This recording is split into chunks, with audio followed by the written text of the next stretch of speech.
అప్పుడు మొదలైంది టార్చర్. నీ స్వార్థమే కానీ నన్ను ఒక ఫ్రెండ్గా సపోర్ట్ చేయట్లేదని, సక్సెస్ తలకెక్కిందని తెప్పుడు. పాపం సమీర తన ఫ్రస్ట్రేషన్ని అర్థం చేసుకోవడానికి ట్రై చేసేది. తనని ఎలాగైనా మార్చాలని ప్రయత్నించేది.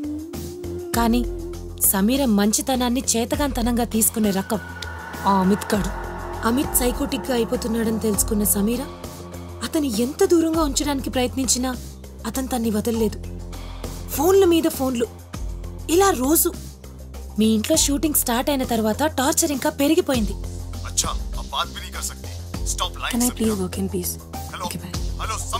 సమీరది గబుక్కుని వదిలించుకోలేని మనస్తత్వం.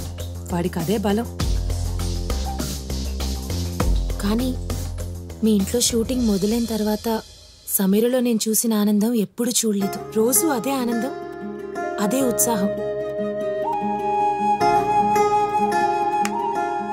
షూటింగ్ ఎప్పుడు ఉంటుందా అని వెయిట్ చేసేది. ఎందుకో తెలుసా? నిన్ను కలవడం కోసం. నీతో టైం స్పెండ్ చేసే కొద్దీ తన మనసుకి దగ్గరైన వాడివి నువ్వే అనే నమ్మకం తనలో గ్రాడ్యువల్గా పెరిగింది. She really loved you Vijay. నీతో మాట్లాడాలన్నా, తన ఇష్టాయిష్టాలు నీతో పంచుకోవాలన్నా సమీరకి చచ్చేంత ఇష్టం. నిన్ను చూస్తే చాలు మొహం వెలిగిపోయేది. మీ ఇంట్లో షూటింగ్ అయిపోయి వెళ్ళిపోతున్న రోజు పాపం సమీర ఎంత బాధపడిందో తెలుసా?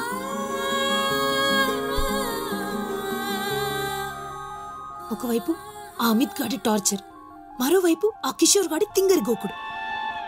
మా ఇండస్ట్రీలో మేము వర్క్ చేసిన ఫస్ట్ 2 సినిమా వాళ్ళు ఎంత బెస్టో, ఈ కిషోర్ గాడు అంత వర్స్ట్.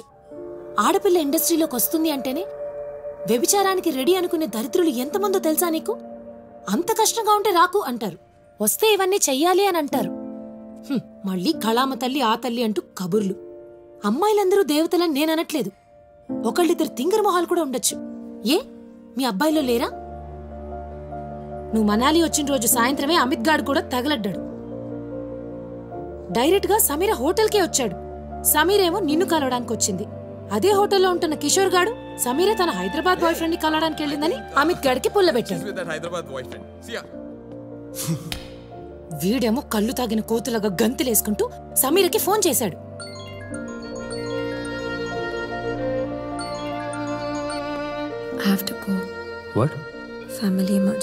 వాడు మీరున్న చోటుకు వచ్చేస్తాడేమోనన్న భయంతో సమీర అక్కడి నుంచి వెళ్లిపోయింది. అప్పటినుంచి వాడి ధ్యాసంతా నీ మీదే. నీ గురించి ఆరా తీయడానికి ఎంత ట్రై చేసినా సమీర లొంగలేదు.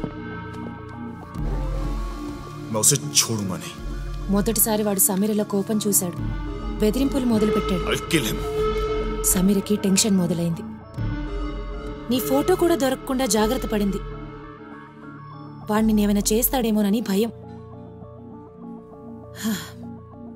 ఈలోపు సినిమా రిలీజ్ అయింది. నువ్వేమో ఆ డైలాగులు విని సమీరని తిట్టి తరిమేశావు.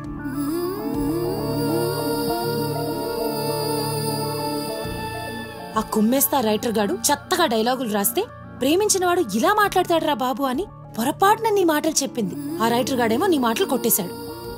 నువ్వు తిట్టిన తర్వాత సమీర చాలా కుంగిపోయింది. ఇంకో పక్క అమిత్ గాడు. సమీర లాస్ట్ టైం తనని కలిసి నచ్చ చెప్దామని ట్రై చేసింది. అప్పుడు ఆ యదవ సమీరకి ఇంకొక షాకింగ్ న్యూస్ చెప్పాడు. తనకి సమీరకి ఎవడో బాలీవుడ్ ప్రొడ్యూసర్ బ్రేక్ ఇస్తానన్నాడని, దానికోసం సమీర ఒక రోజు రాత్రి ఆ ప్రొడ్యూసర్ తో సరదాగా గడిపితే చాలని అన్నాడు. సమీర కోపంతో రగిలిపోయింది.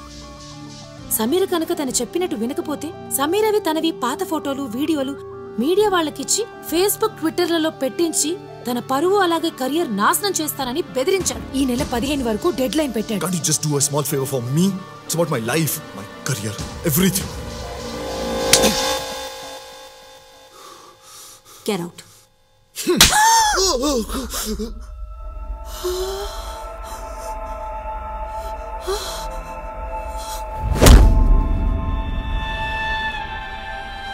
ఇక భరించింది చాలు.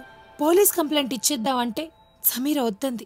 ఆ అమిత్ గాడిని తర్వాత హ్యాండిల్ చేస్తాను, ఇప్పుడు పోలీస్ కంప్లైంట్ ఇస్తే పోలీసులు కూపి లాగితే అమిత్ విజయ్ పేరు చెప్తాడు. విజయ్ పేరుని ఈ మీడియా వాళ్ళు బురదలోకి లాగుతారు. విజయ్ తన ఫ్యామిలీ ఇందులోకి రాకూడదని పోలీసులకి కూడా యాక్సిడెంట్ అని చెప్పింది. ఇప్పుడు అమిత్ గడు ఎక్కడ ఉన్నాడు?